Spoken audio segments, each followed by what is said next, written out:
So, welcome, friends. My name is Julie Boye, and today I'm going to be taking you through some information to help you to feel more confident on Zoom by getting the right setup.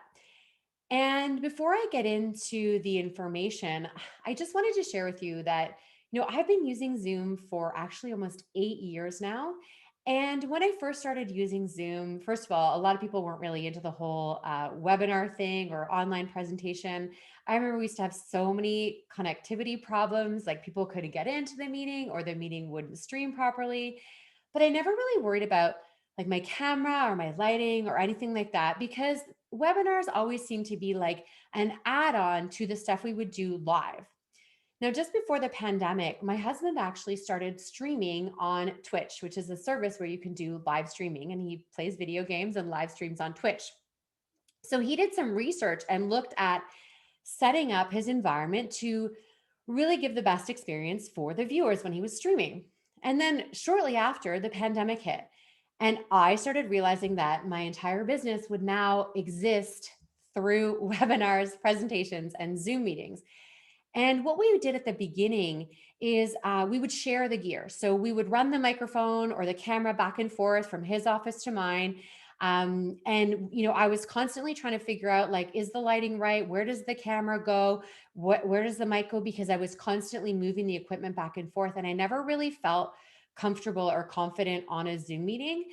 And then let me tell you, the number of times where I would get to my office and realize that the camera was down in his office and would run down, run back up, put the camera on, and then start my Zoom meeting out of breath. It wasn't very professional and it didn't feel very good. So then what I did is I made the decision to invest in my own proper gear and technology and lighting and background. And so now what I have is a spot where I can just show up and I can present with absolute confidence because I know that all of my pieces are put together in a way that makes me look my best and I can feel more confident. And you know what? I really look to the future and what my business looks like.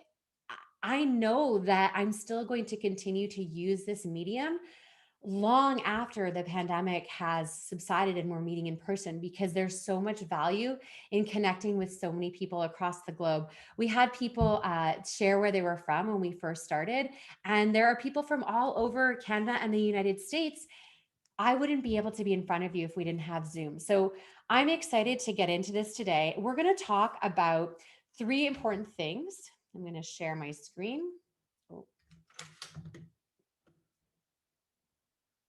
Oh my goodness, even from there we go. We've actually reached all the way to Mexico. That's fantastic. Hola, bienvenidos. All right. Okay. Oh, so we're talking about how to set up your home office to feel more confident on Zoom. Raise your hand if you have trouble clicking on that video button when you're on a Zoom call. Elena, yeah, right? Like, how hard is it to click that button? So, what we're going to review in the next 20 minutes or so is our lighting. What kind of hardware or gear are we going to be using? I'm going to give some ideas, and then our background and sound dampening. So, I encourage you to take some notes.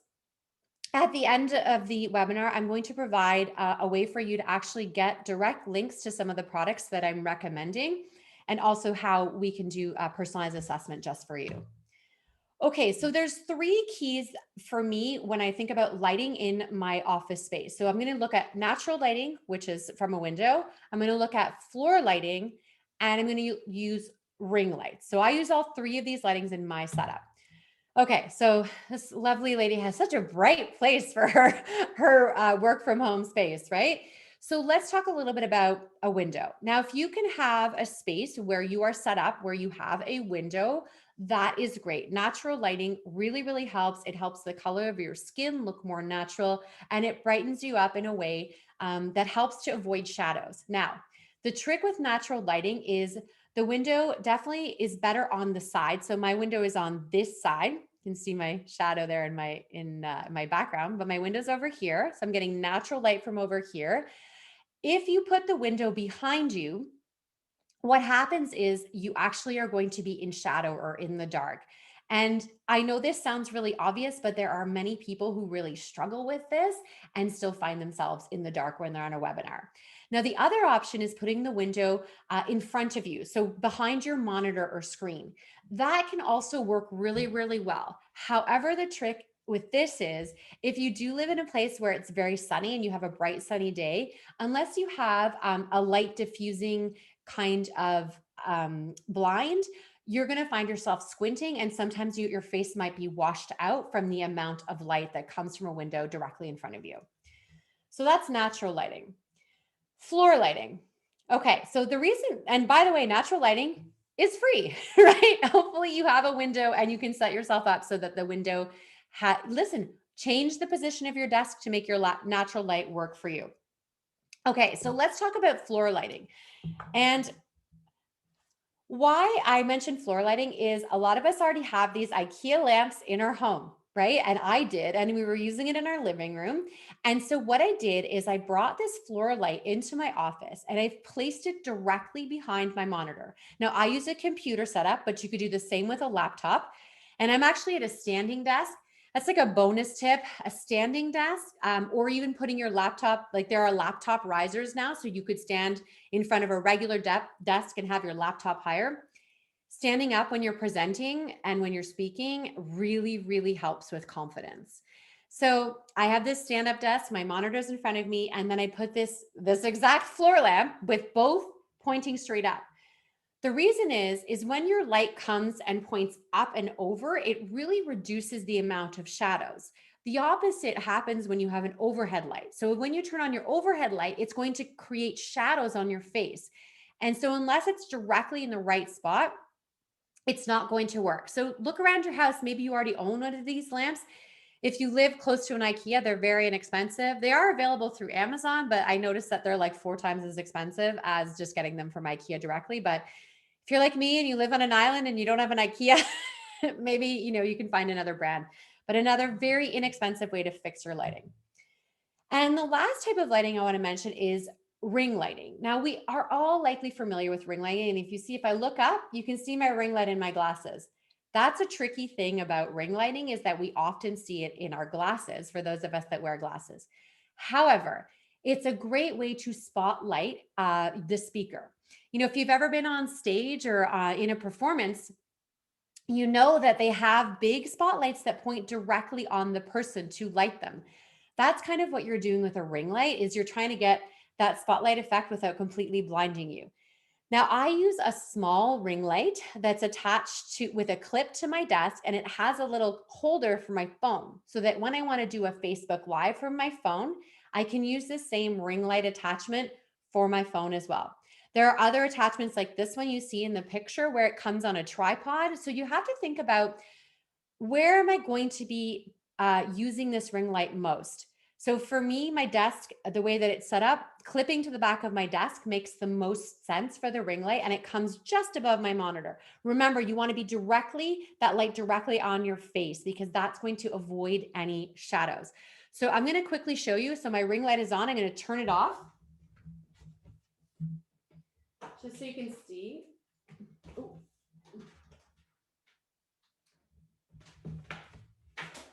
Okay, so there's the light off, right? I'm definitely in more shadows. I'm not as bright, but I still have my natural light and my floor light, right? I still have 2 lighting sources.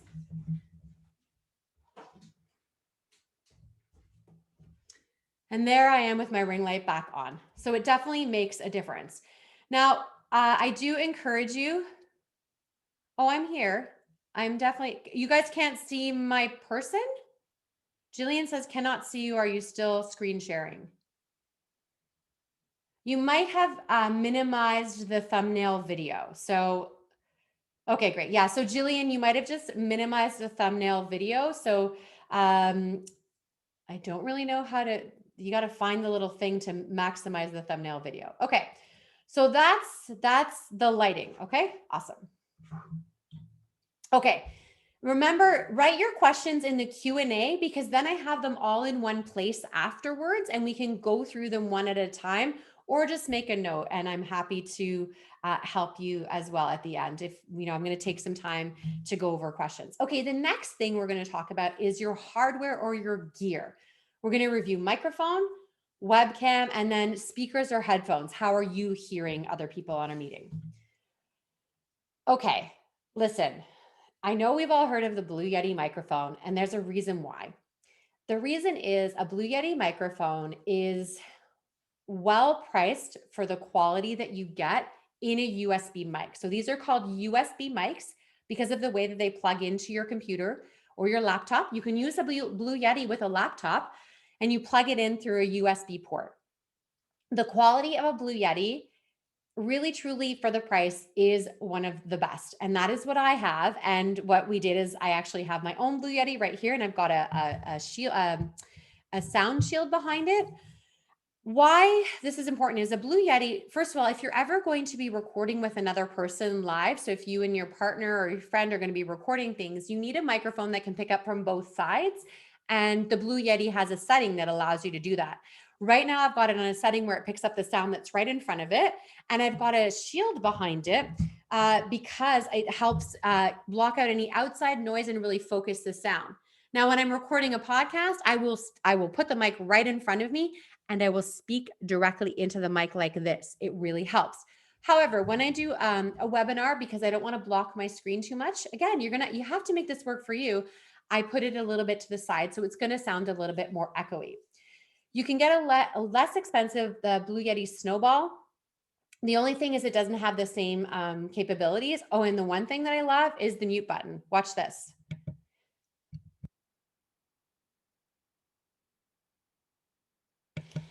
Everyone's like, we couldn't hear you. So this mute button on the microphone, I love it because have you ever had that fear of like accidentally being unmuted in a meeting?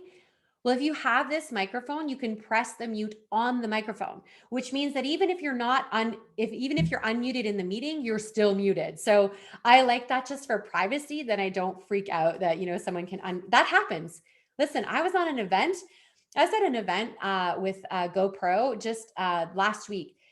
There were hundreds of people in the meetings, and so many times accidentally, we don't even know how this is possible because we weren't able to unmute ourselves. Some random person in our group would be unmuted and we would hear everything that was going on. And the tech team was like trying to fix it. I don't want to be that person where everyone's like yelling at chat, mic yourself, get muted, we can hear it, right? Oh, that causes me so much anxiety. So you just press on the little button on your microphone and you can, avoid that altogether. I do recommend another mic called Maono, Maono, and you'll get this in the links later if you want to download that. It is something that someone I just interviewed for my podcast, she was using this microphone setup. She did a really great job. She had a small space enclosed, so no echo, and this microphone did a fantastic job. So that's another option. I just haven't tried it for myself. Now, I put a picture there of a lavalier style mic. You may not have thought of this. This is kind of bonus for you. So this is a microphone that clips to your clothing and then it attaches to your phone. Now, be aware that if you have an Apple device, you need an adapter for this, but it should have come with your phone. If not, you can buy one. It's called a lightning adapter. This allows you to do Facebook Lives and different videos or Instagram Live from your phone with better sound quality. There's a huge difference if I forget to use my mic, especially to do with echo. So this is like a $20 add-on to any Amazon cart. Now, if you're not in the market for a Blue Yeti or microphone like that, that's okay. You can use the headphones that came with your phone. Yep. Those headphones that came with your phone are usually really high quality and the microphone is really good. So that's much better than the microphone that's built into your laptop. So that's another option for microphone if you're just not in the budget to buy or invest in an external microphone. Okay, cameras. I love it because this is an image of a 720p camera. So what I'm going to say is no, don't invest in a 720p external webcam. Now you're probably thinking, Julie, I already have a webcam on my laptop. Great. Next time you're on a Zoom meeting, take a look. Let's say you do have the confidence to say something and you're on video. Take a look at the quality of your video as soon as your video gets big. The quality of video with the camera that's already in your laptop, when your video gets large, you lose so much crispness, especially if you're the one presenting. Like if I stop the share, I am still really crisp, right? You can see the details clearly. I'm not blurry. My edges aren't fuzzy. It just feels better to have a really good camera. And for that, you need at least 1080p. So you need an HD camera with 1080p. What I would say is if you only have the budget for a 720p camera, don't buy it. Just stick to the one on your laptop and wait until you have the cash to actually be able to invest in a 720p camera. Now, I will say the challenge is that these cameras are hard to come by because people at the beginning of the pandemic, we couldn't get a camera for months, a 1080p camera. So, someone on a webinar yesterday suggested for those that are in the West, you could try London Drugs. Maybe you have, I mean, we couldn't get them from Best Buy either or anything like that. So, you do have to do a little bit of searching. I've given a couple suggestions in the free download, but the camera that I use that I really like. Costco may or may not have tons of 1080p cameras, John. So now stock is better, but the one that I just bought like a few months ago, it's already out of stock again. Okay. So let's talk about one more thing is like, how are we hearing the sound? So I have a computer, so I needed a way to hear the sound, and the options are, of course, headphones or speakers. So I have little speakers that I plugged in. They're Logitech, same brand again as my camera, and they were like very inexpensive. I've had them for at least 5 or 6 years, and they're doing a great job. So you can plug in speakers. You just have to check your audio to make sure you're not getting feedback. That's really important. You can do this. You can do the headphone with the microphone. That is a possibility. The challenge is twofold with this. One, these tend to be not the greatest quality, and so they don't last very long, and they can be uncomfortable. And you might not feel good about being on camera with headphones on. Some people are, and that's okay, but I don't like it, especially with glasses. The other thing is with a microphone like that, is if it's too close to your mouth, you're going to hear a lot of like popping of your P's, and that's very uncomfortable to the listener. So it's a great option. Um, if you're the biggest tip I can give you for your audio and your video is to record yourself. Go into your Zoom meeting, set up everything the way that you want to, record it, and then listen to it again, or better yet, get someone else to listen to you and give you feedback. That is really the easiest way to check your setup and to see how it's working for you or not. And you need someone that's going to give you feedback that knows what they're talking about, right?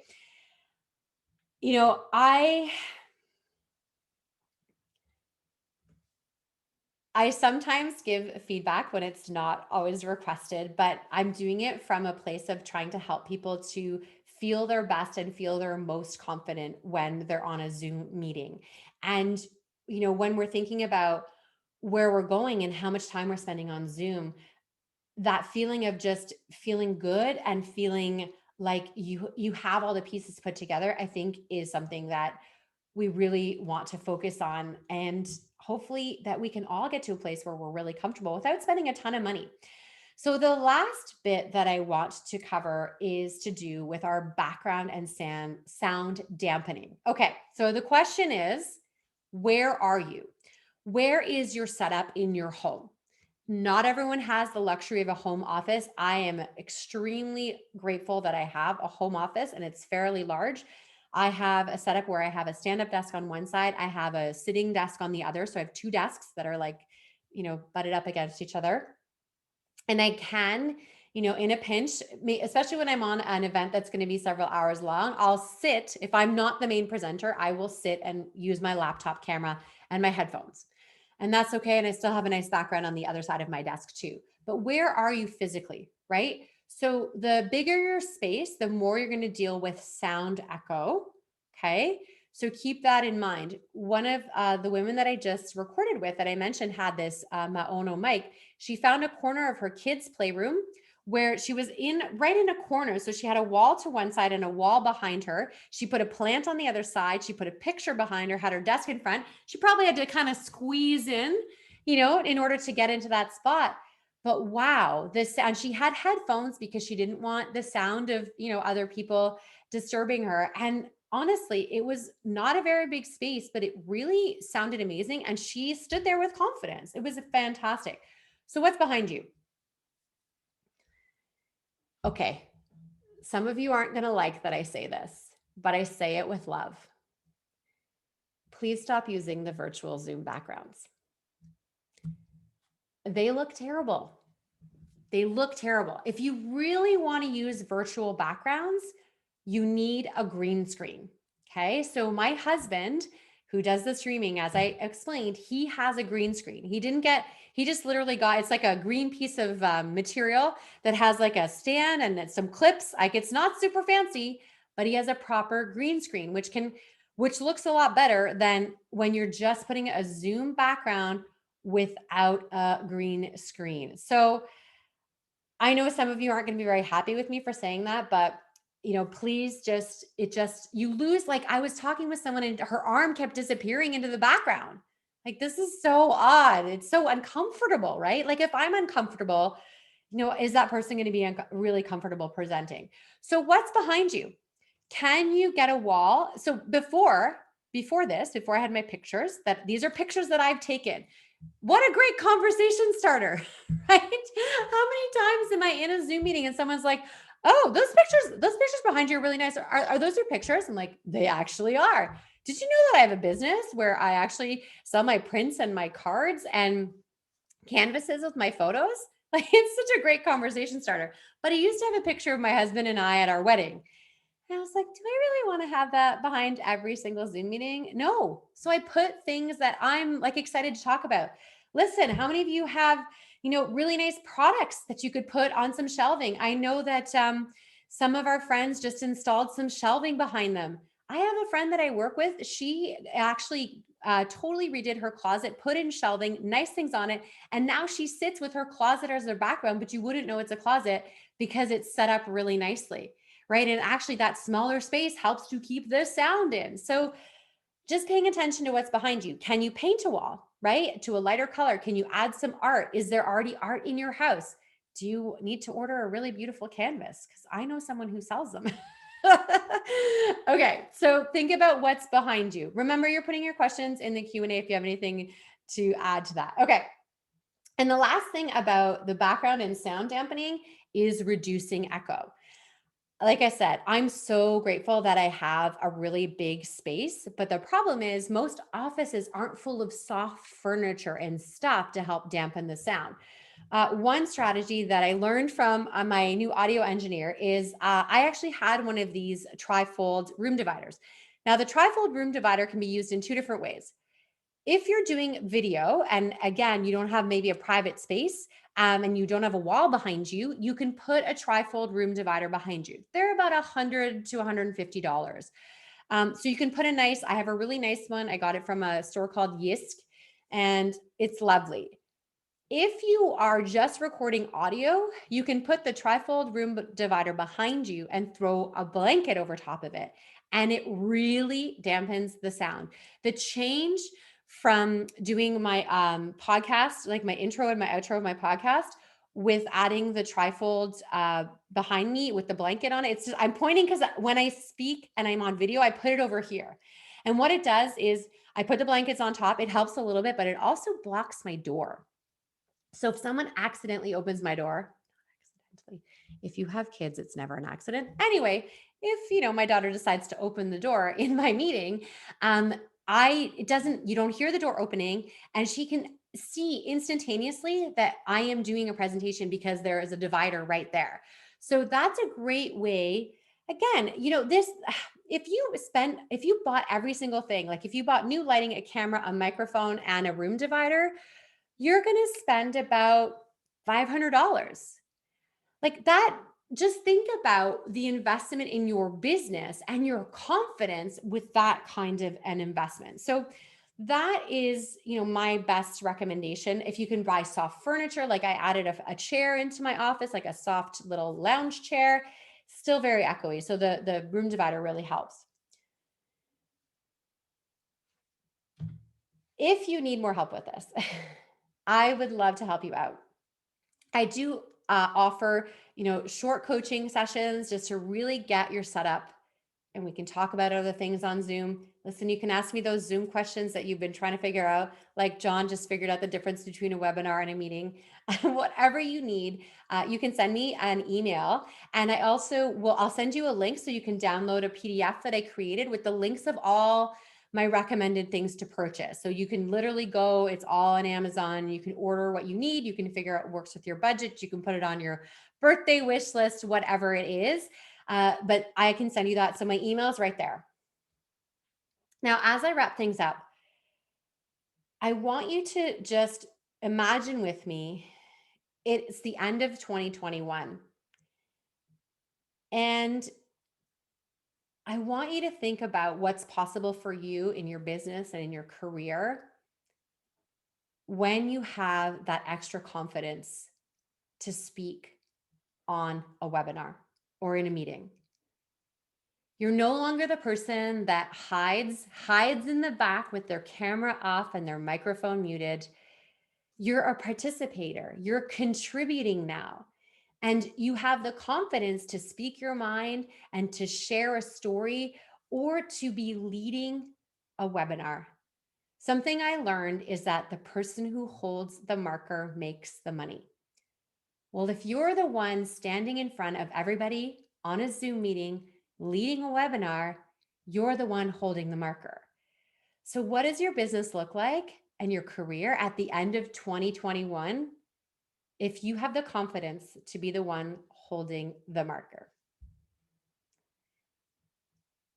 All right, friends, I'm going to stop the recording.